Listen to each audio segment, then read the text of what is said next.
मित्रों, वंदे मातरम। मित्रों, आप सभी ने रामायण पढ़ी और सुनी तो होगी ही। लंका विजय के बाद जब श्री राम ने अयोध्या का राजभार संभाला और एक धोबी की बातों में आकर माता सीता को वनवास भेज दिया, तो आखिर यह धोबी कौन था और इसके पीछे जुड़ी हुई कहानी कौन सी है, उसके बारे में अगर आप नहीं जानते हैं तो यह वीडियो आज आपके लिए ही होने वाली है।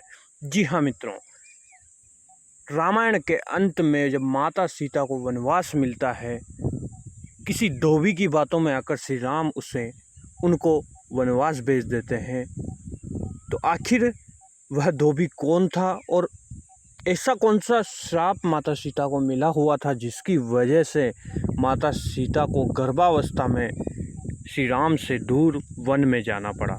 तो आइए इसी से जुड़ी एक रोचक कहानी हम आपसे चर्चा कर लेते हैं।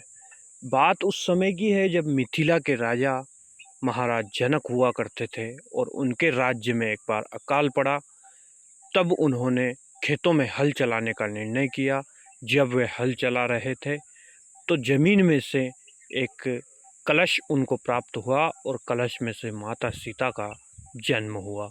माता सीता का बचपन ही चल रहा था। एक बार वे अपनी सहेलियों के साथ बगीचे में फूल चुनने के लिए गई हुई थी, तो उन्होंने देखा कि तोतों का एक जोड़ा आपस में बातें कर रहा है और बातें करते हुए उन्होंने सुना कि अयोध्या में श्री राम नामक एक यशस्वी राजा होंगे जिनका प्रताप पूरे भारतवर्ष में फैल जाएगा, जो कि माता सीता से विवाह करेंगे और उन दोनों का जीवन बहुत ही सुखमय होगा।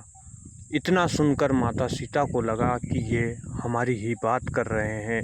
तब उन्होंने उस प्रेमी जोड़े को पकड़ लिया और उनसे और अत्यधिक बातें जानने की जिज्ञासा प्रकट की।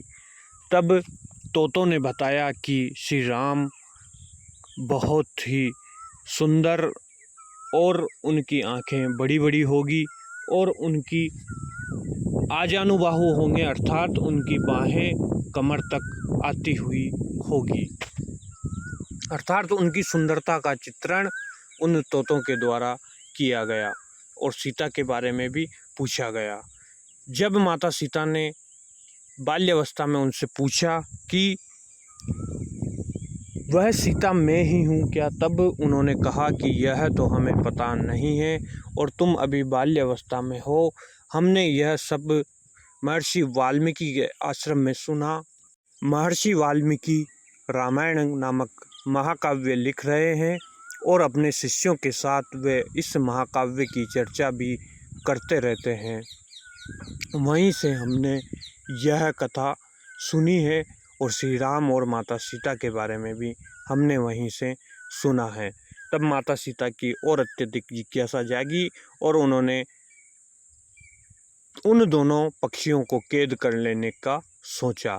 तब नर तोते ने आग्रह किया कि हमें छोड़ दीजिए, मेरी पत्नी अभी गर्भवती है और जब यह अपने बच्चों को जन्म दे देगी और वे थोड़े बड़े हो जाएंगे तब इसको मैं वापस आपको लौटा दूंगा। तब आप इनको आपके पास रखना और इनसे जो जानना चाहे वो जान लेना। लेकिन माता सीता बाल्यावस्था में थी और उन्होंने जिद की और मादा पक्षी को नहीं छोड़ा और उस नर पक्षी को वहाँ से जाने को कहा। पति वियोग में वह मादा पक्षी मर गई। तब उस नर तोते ने माता सीता को श्राप दिया, जिस प्रकार गर्भावस्था में मेरी पत्नी पति वियोग में मर गई है, उसी प्रकार तुम्हें भी अगले जन्म में पति का वियोग सहना पड़ेगा और गर्भावस्था में ही यह वियोग तुम्हें सहना पड़ेगा। मैं एक धोबी के रूप में जन्म लूँगा और अयोध्या नगरी में मैं ही तुम्हें वनवास का कारण बनूँगा। इस प्रकार यह बात कहकर वह तोता भी थोड़े ही समय में मर गया और उसने अयोध्या में एक धोबी के घर जन्म लिया। धोबी पुत्र ही अयोध्या की राज्यसभा में माता सीता के बारे में तुच्छ टिप्पणियां करने के कारण श्री राम ने फिर उन्हें वनवास भेज दिया गया था। तो मित्रों, आज आपको पता चला कि आखिर माता सीता को किस श्राप की वजह से वनवास भुगतना पड़ा और वह धोबी कौन था। कहानी कैसी लगी कमेंट करके हमें ज़रूर बताएं, और अभी तक चैनल को सब्सक्राइब नहीं किया है तो प्लीज़ चैनल को सब्सक्राइब करें और बेल घंटे का निशान दबाएं। हमारी संस्कृति यूट्यूब चैनल केवल हमारी हिंदू संस्कृति को आने वाली पीढ़ियों तक पहुंचाने के लिए ही जिंदा है। इसे जिंदा रखने के लिए अपना सहयोग ज़रूर करें। वीडियो में हमारे साथ अंत तक बने रहने के लिए आपका बहुत बहुत धन्यवाद। जय श्री राम, वंदे मातरम।